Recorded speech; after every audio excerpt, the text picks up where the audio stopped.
Alors le concept de ce spectacle unique le 14 novembre, c'est proposer un moment où tous les artistes sélectionnés pour le talent de la Somme vont réellement se rencontrer sur scène autour de leur talent et avec une histoire qu'Anthony et moi aurons écrite pour eux.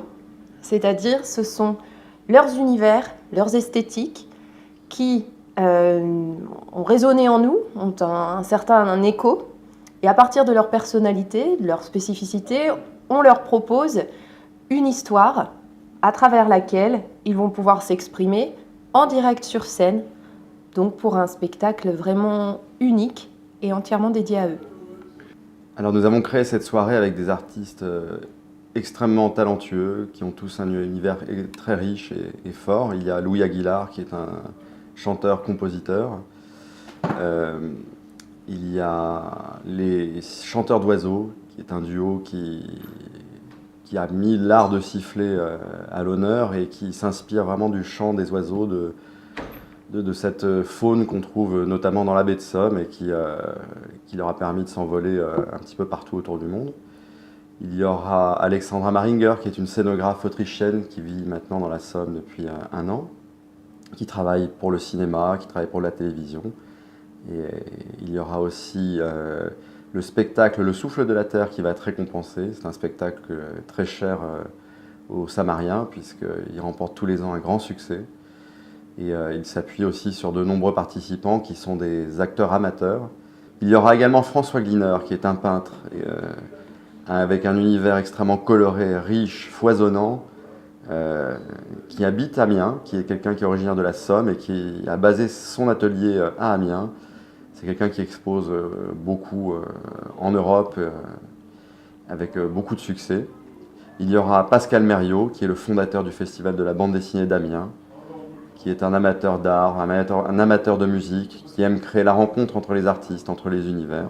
Il y aura également Sébastien Crépy, qui est le chef du restaurant La Table du Jardinier. C'est un chef qui se distingue par le fait qu'il cuisine des fleurs et des herbes qui sont cultivées dans les jardins de l'abbaye de Valloire.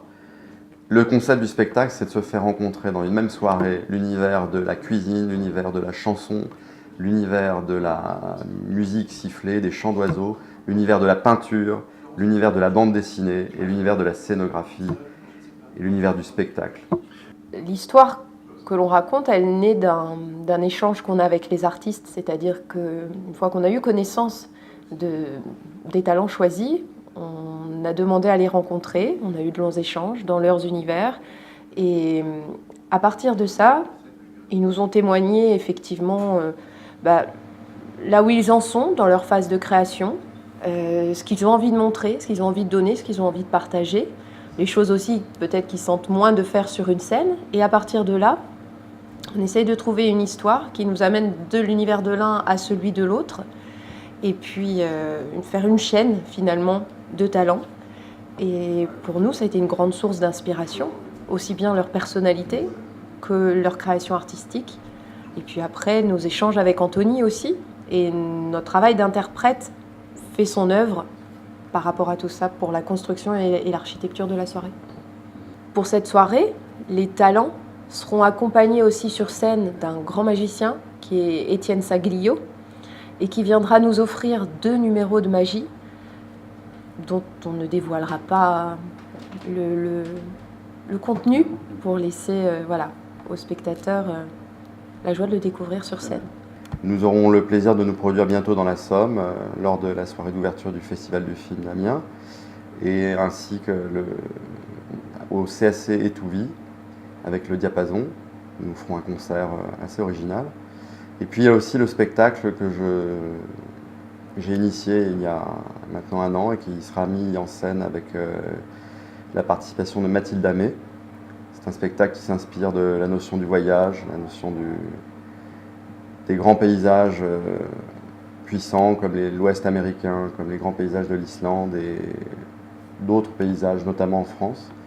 Alors, l'idée c'était d'aller à la rencontre des plus beaux paysages de la planète avec mon violoncelle pour y jouer et avec la sonorité de cet instrument réactiver la mémoire des hommes et la mémoire des lieux et transposer tout cet univers sur scène entouré d'images et de sons, et de raconter ce qui a fait le charme et le mystère de ces voyages aux spectateurs. C'est un spectacle qui sera créé l'année prochaine et qui va tourner donc à partir de l'année prochaine et que je vais mettre en scène avec Mathilde Amé, qui est maintenant metteuse en scène. Une idée de spectacle dans la Somme? Oui, à Amiens, à la Maison de la Culture, à la fin de l'année prochaine.